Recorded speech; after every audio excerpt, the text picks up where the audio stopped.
Dalam kesempatan kali ini, saya akan membawakan materi mengenai Serat Kuno Satrio Piningit, karya Raden Ngabei Ronggowarsito. Siapakah Satrio Piningit? Akhir-akhir ini di media cetak, elektronik, dan di dunia maya khususnya sedang ramai-ramainya membahas hal tersebut. Pemimpin Indonesia tahun 2024, yaitu sosok pemimpin yang diidam-idamkan bisa membawa negeri ini keluar dari COVID-19 dan bangkit menjadi mercusuar dunia. Referensi yang dipakai rata-rata bersumber dari manuskrip atau serat-serat kuno. Dalam khasanah budaya Jawa dikenal 3 kesatria. Yang pertama, Satrio Pinandita adalah tokoh panutan pemimpin berjiwa pendeta atau spiritual. Yang kedua, Satrio Pinilih, yaitu pemimpin yang pada zamannya dibutuhkan untuk melawan angkara murka dan menjadi penunjuk jalan di masa kegelapan. Dan yang ketiga, Satrio Piningit adalah insan pilihan Tuhan yang akan menjadi pemimpin di masa depan. Ciri-cirinya karismatik, adil, bijaksana, dan berani melawan tantangan pada zamannya.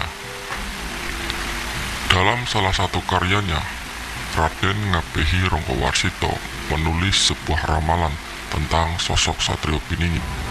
Diceritakannya bahwa ada 7 nama Satrio Piningit yang kelak akan memimpin wilayah seluas kekuasaan pengaruh Majapahit dulu.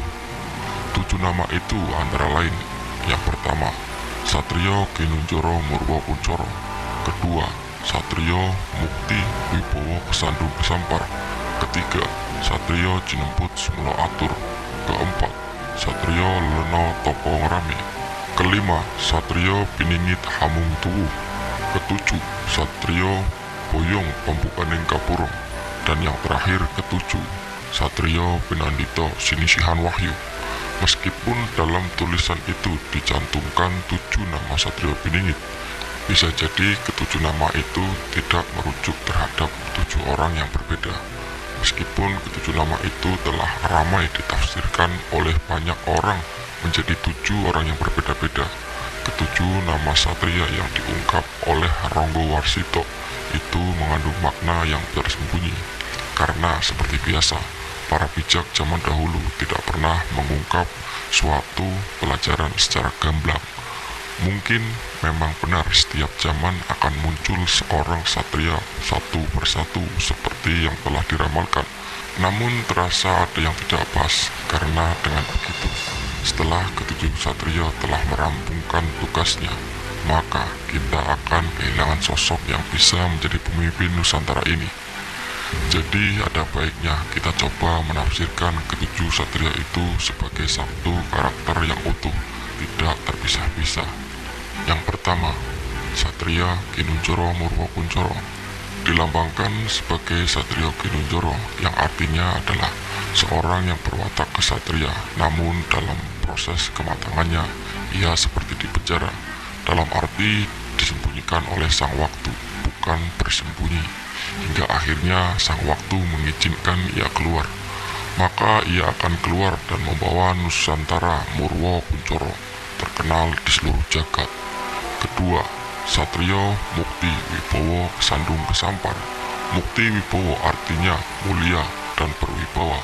Manusia ini seorang satria yang mempunyai watak yang mulia selayaknya seorang satria dan mempunyai kewibawaan.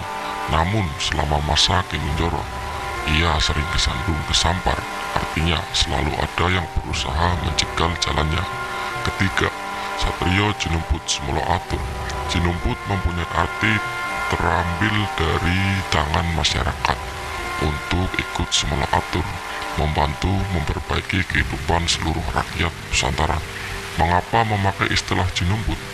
Karena telah dijelaskan sebelumnya, ia tidak berangkat dari kalangan politikus atau pemerintah, malah disembunyikan di tengah lingkungan masyarakat biasa. Dan keempat, Satrio Leno Topo Ngrame. Leleno mempunyai makna tentang perjalanannya yang sering berpergian jauh dari rumahnya. Kepentingannya adalah topong rame. Maknanya yaitu membantu kesusahan orang lain tanpa mengharapkan imbalan. Kelima, Satrio Piningit Hamung Tuwuh. Piningit merupakan penegaan dari kata Kinujoro di atas, bahwa artinya bukanlah di penjara, melainkan hidup bagaikan di penjara. Hamung Tuwuh artinya Satrio ini mempunyai tugas untuk menumbuh kembangkan budaya nenek moyang yang telah lama dilupakan orang, agar rakyat Nusantara mempunyai jati diri yang kuat, namun tetap menghargai budaya lain walaupun tidak ikut budaya tersebut. Dan yang keenam, Satrio Boyong Pambukaning Kapuro. Boyong Pambukaning Kapuro mempunyai makna Satria ini kelak akan pindah dari tempat asalnya untuk membuka Kapuro. Namun kami rasa Kapuro yang disebutkan mempunyai makna sangat luas. Bisa jadi Kapuro ini adalah gerbang dari harapan atau impian rakyat akan kehidupan yang lebih baik dari sebelumnya. Dan yang ketujuh, Satrio Pinindita Sinisihan Wahyu. Pinindita bermakna bahwa Satria ini akan memimpin bangsanya, sedangkan Sinisihan Wahyu mempunyai makna bahwa dalam memimpin dan menentukan sikap, ia selalu memegang teguh seluruh pelajaran yang dia dapat selama masa gemblengannya dulu. Jika digabungkan menjadi satu, maka kita bisa simak sosok Satrio Piningit itu sebagai berikut. Satria adalah sosok manusia yang benar-benar menjaga hukum kehidupan, pantang berbuat kesalahan, pun jika dia bersalah, pasti ditebusnya. Menjadi seorang satria haruslah bisa menjadi manusia yang bermanfaat bagi alam sekitarnya, tidak memandang apa sukunya, agamanya, adat istiadat, hanya mementingkan kebaikan untuk seluruh alam, bisa menjadi pandu bagi bumi pertiwi, tauladan bagi sesamanya. Dalam masa persiapan menjalankan tugasnya, ia mendapat pelajaran tentang kebijaksanaan dan hikmah kehidupan. Hidup bagaikan di penjara, disembunyikan oleh waktu. Mendapat perintah untuk diam, tidak boleh terlihat menonjol di lingkungan sekitarnya. Ia adalah seorang yang mempunyai kemuliaan dan kewibawaan karena mengalir darah para raja dari berbagai bangsa warisan dari leluhurnya. Keturunan raja dari bangsa Cina, keturunan dari keluarga Muhammad SAW dan Ali bin Abi Thalib, keturunan dari Sriwijaya, keturunan dari Majapahit, dan mempunyai hubungan sangat erat dengan keluarga Pajajaran. Ia dibesarkan di suatu tempat, tanah yang mempunyai sejarah besar Nusantara. Namun, ketika remaja, ia berkelana ke arah barat dari tempat asalnya, melakukan semua hal yang bisa melepaskan derita seseorang tanpa mengharapkan pujian atau imbalan. Walaupun selama perjalanan itu, ia selalu dijegal oleh orang-orang yang iri terhadapnya, hingga akhirnya ia telah kembali ke tempat asalnya untuk menumbuh kembangkan budaya di mana di tempat ia dilahirkan, mengasuh pemuda-pemuda yang datang kepadanya, mengajarkan hakikat kehidupan dan tetap menolong sesamanya tanpa pamrih apapun. Kepulangannya inilah titik awal dari pelaksanaan tugas yang sesungguhnya, membuka gerbang impian rakyat akan hidup yang adil sejahtera.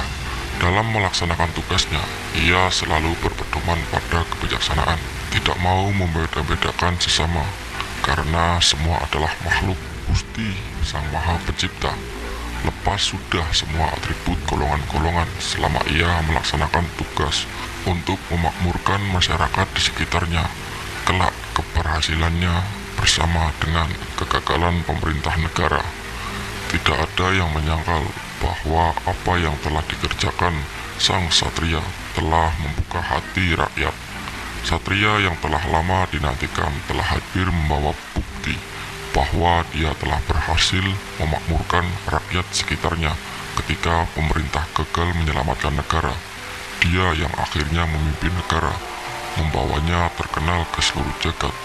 Negara yang kertara harja, damai, tentram, kemah, ribah, lojinawi.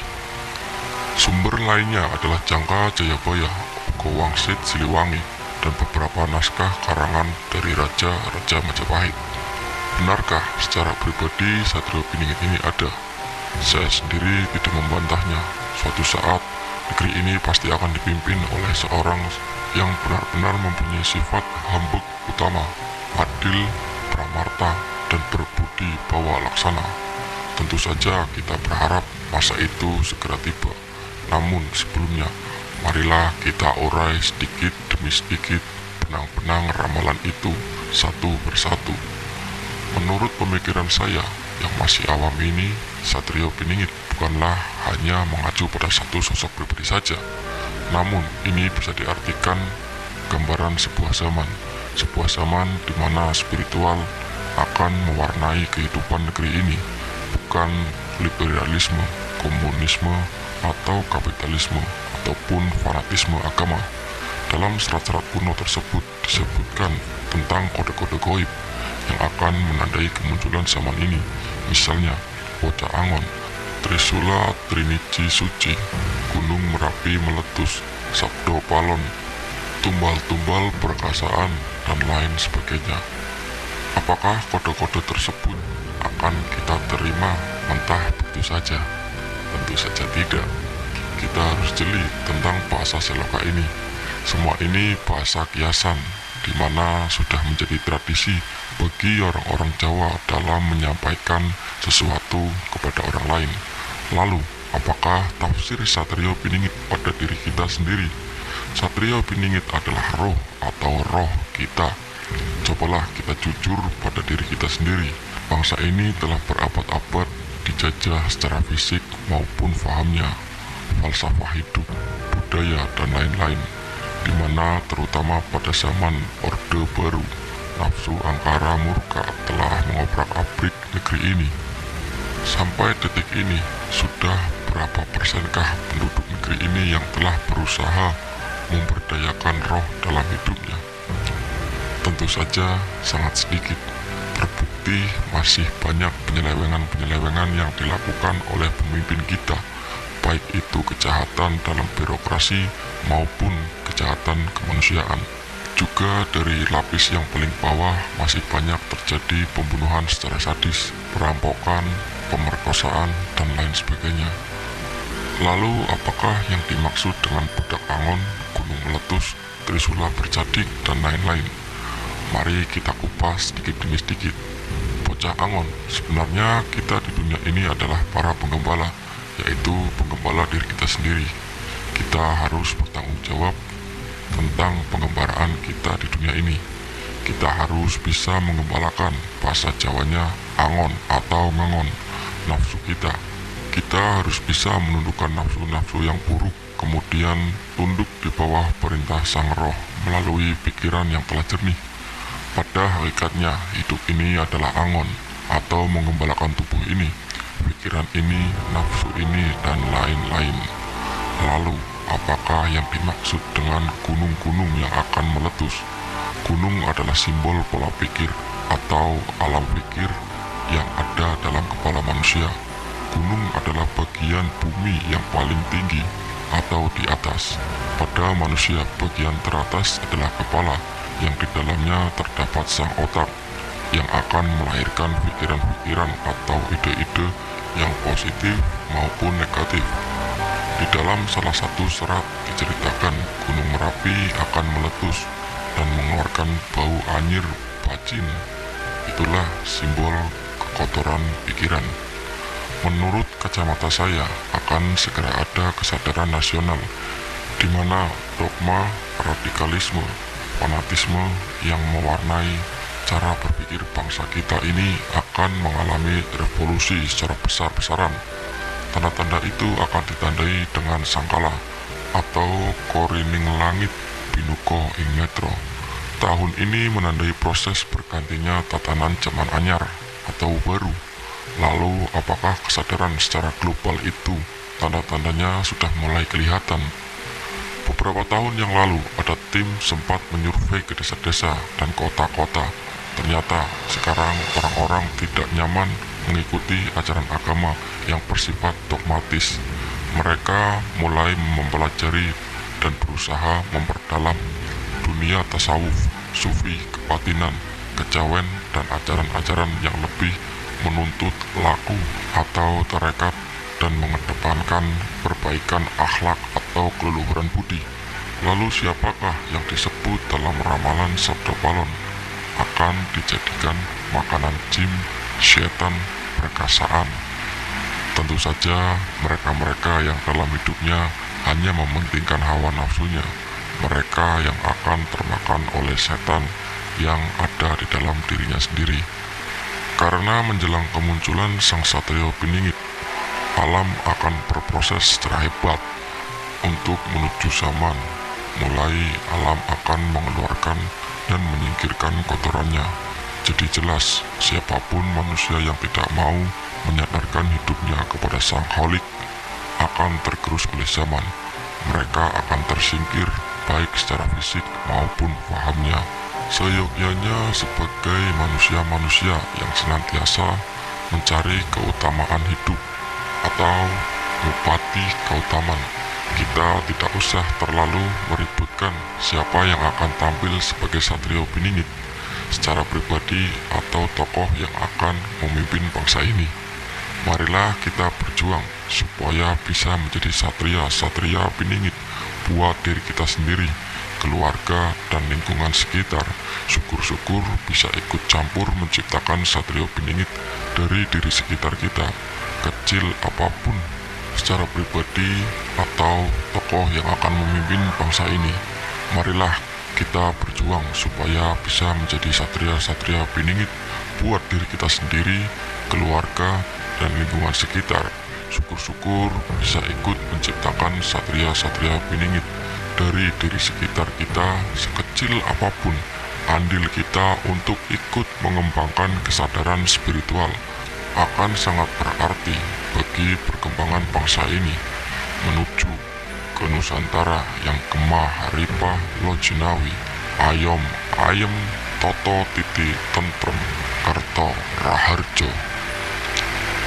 Demikianlah serat kuno Satrio Piningit karya Raden Ngabehi Ronggowarsito.